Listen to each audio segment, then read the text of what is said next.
বরিশাল এবং চট্টগ্রামের মধ্যকার ম্যাচে যেন একের পর এক রানের বন্যা বয়ে যাচ্ছে।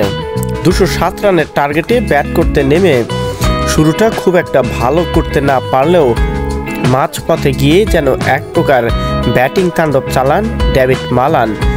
যদিও তার সাথে সঙ্গ দিতে ব্যস্ত সময় পার করেছিলেন মাহমুদুল্লাহ রিয়াদ, কিন্তু শেষ পর্যন্ত আলিস আহমেদের বলে ক্যাচ দিয়ে প্যাভিলিয়নের পথ ধরতে হয় ডেভিড মালানকে। এরপরে উইকেটে আসেন মোহাম্মদ নাবি।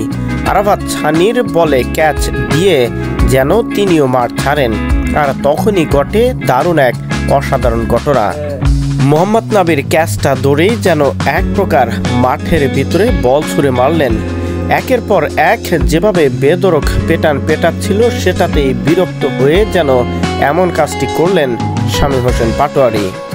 এই রিপোর্টটি করা হয়েছে ম্যাচের দ্বিতীয় ইনিংসের 14 ওভার খেলা পর্যন্ত।